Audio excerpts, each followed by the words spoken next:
안녕하세요, 여러분. 오늘은 우리가 삶 속에서 한 번쯤 마주하는 가장 중요한 질문 중 하나를 던져볼까 합니다. 나는 어떤 사람으로 살아가야 할까? 혹시 지금도 이 질문에 대해 고민하고 계신가요? 우리 모두 살아가면서 한 번쯤은 이 물음에 부딪히게 되죠. 아마도 지금 이 순간도 스스로에게 그 답을 묻고 있을지도 모릅니다. 이 질문은 단순히 철학적 사유에만 머무르지 않아요.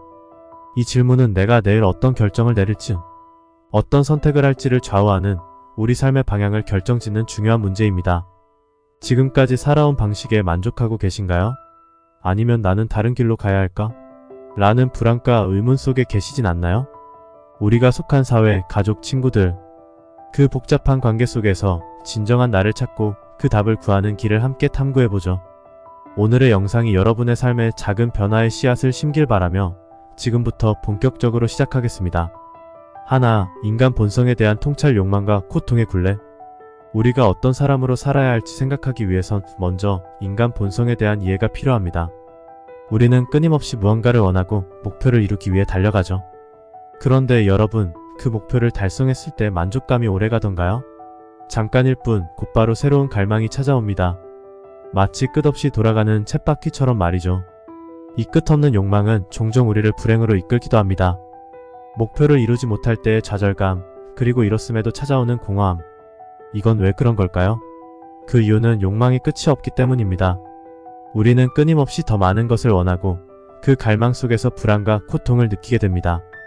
이 욕망의 굴레 속에서 벗어나는 방법이 있을까요? 사실 욕망을 완전히 없애는 건 불가능에 가까워요. 그렇지만 그 욕망을 어떻게 다루느냐에 따라 우리의 삶은 크게 달라질 수 있습니다. 갈망을 느끼는 것은 자연스럽지만 그것에 휘둘리지 않고 그것을 인식하는 것, 그것이 첫 번째 열쇠입니다. 이 부분에서 여러분에게 질문을 던지고 싶습니다. 여러분은 최근 무엇을 원하고 계신가요? 그리고 그 욕망이 여러분의 삶에 어떤 영향을 미치고 있나요? 둘, 고독 속에서 나를 찾기. 고독. 이 단어는 듣기만 해도 왠지 외롭고 슬프게 느껴질 수 있습니다. 하지만 생각해보세요. 정말로 고독은 나쁜 것일까요? 현대 사회는 고독을 두려워하게 만듭니다. 혼자 있으면 실패한 인생 같고 어딘가 문제가 있는 것처럼 느껴지기도 하죠. 그러나 진정한 성장은 고독 속에서 이루어집니다. 혼자 있는 시간은 자신과 깊이 마주할 수 있는 소중한 기회입니다. 그 시간 속에서 우리는 다른 사람들의 시선에서 자유로워지고 진정으로 내가 원하는 것이 무엇인지 탐구할 수 있죠. 여러분은 혼자 있는 시간을 어떻게 보내고 있나요? 그 시간을 더 잘 활용할 수 있는 방법은 무엇일까요? 고독은 마치 마음의 거울입니다. 여러분이 이 거울 앞에 서는 것을 두려워하지 않기를 바랍니다. 그 속에서 우리는 자신을 보다 정확히 이해하게 되고 자신만의 길을 찾아갈 수 있게 됩니다. 셋, 인간관계의 딜레마, 기대를 줄이는 지혜. 관계. 그것은 우리 삶에서 가장 큰 행복을 주기도 하지만 동시에 가장 큰 고통을 주기도 합니다. 여러분은 혹시 인간관계 속에서 상처받은 경험이 있나요? 우리는 타인에게 기대를 걸죠. 가족, 친구, 연인, 직장 동료하지만 그 기대가 어긋날 때 우리는 상처받고 실망하게 됩니다. 사실 많은 문제는 우리가 타인에게 너무 많은 것을 기대하기 때문입니다. 상대가 나를 이해해주길, 배려해주길 바라지만 현실은 그리 간단하지 않죠. 각자는 각자의 삶을 살아가고 그 속에서 우리는 서로 충돌할 수밖에 없습니다. 타인과의 관계에서 중요한 것은 그들에 대한 지나친 기대를 내려놓고 그들을 있는 그대로 받아들이는 것입니다. 그리고 그들 사이에서 나를 지키는 방법을 배우는 것이죠. 적절한 거리 두기가 필요합니다. 이것은 무관심이 아니라 나와 타인의 경계를 인정하고 독립적인 존재로서 건강한 관계를 맺는 방법입니다. 넷, 타인의 시선에서 자유로워지기. 우리 모두는 타인의 시선에 영향을 받습니다. 여러분은 지금도 누군가의 시선을 의식하고 계시진 않나요? 사람들이 나를 어떻게 볼까? 내가 한 행동을 어떻게 평가할까? 이런 생각들로 인해 우리는 종종 나답지 않은 삶을 살게 됩니다. 그런데 여기서 중요한 질문을 던지고 싶습니다. 과연 타인의 시선이 정말로 중요한가요?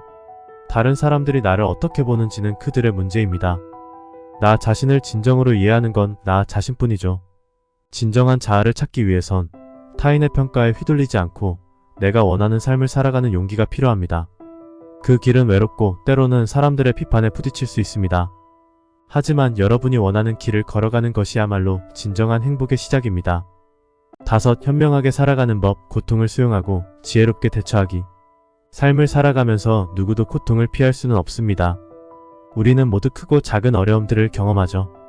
여러분도 지금 어떤 고통이나 어려움 속에 계신가요? 중요한 것은 그 고통을 어떻게 받아들이고 어떻게 대처하느냐입니다. 많은 사람들은 고통을 피하려 합니다.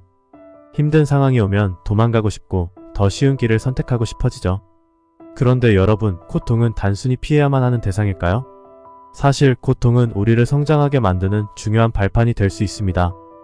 고통은 삶의 일부이기 때문에 우리는 그것을 어떻게 다룰지 배우는 것이 중요합니다. 고통을 피하지 않고 마주하는 용기. 우리가 흔히 하는 실수는 고통을 피하려는 것입니다. 고통스러운 순간을 회피하면 일시적으로는 안심할 수 있겠지만 그것은 결국 더 큰 고통을 불러올 수 있습니다. 고통을 직면하고 그 속에서 배울 수 있는 기회를 찾는 것이야말로 현명한 삶을 사는 방법입니다. 여러분이 지금 마주하고 있는 고통은 무엇인가요? 그 속에서 여러분이 배울 수 있는 것은 무엇일까요? 고통을 성장의 발판으로 삼아야 합니다. 고통은 우리를 더 강하게 만들 수 있는 기회입니다. 실패와 어려움은 우리가 더 나은 결정을 내리게 하고 더 깊은 통찰을 얻도록 해줍니다. 물론 그 과정은 매우 힘들고 때로는 포기하고 싶을 만큼 고통스럽지만 그 고통을 통해 얻은 배움은 우리의 삶을 더 지혜롭게 이끌어줄 것입니다. 고통은 피할 수 없지만 그 고통을 어떻게 다루느냐는 우리의 선택입니다. 여러분이 고통을 마주할 때마다 그것을 성장의 기회로 삼고 한 단계 더 나아가기를 바랍니다. 우리는 오늘 어떤 사람으로 살아가야 하는가에 대해 고민해봤습니다. 결론적으로 우리 각자는 타인의 시선에서 벗어나 고독과 고통을 지혜롭게 받아들이며 나 자신에게 집중하는 삶을 살아야 합니다. 삶은 어렵고 복잡하지만 그 속에서 우리는 항상 선택할 수 있습니다. 여러분은 어떤 선택을 하고 계신가요? 이 질문을 마음속 깊이 새기며 오늘 하루를 돌아보세요. 여러분의 인생에 작은 변화를 가져다 줄 씨앗이 되길 바랍니다.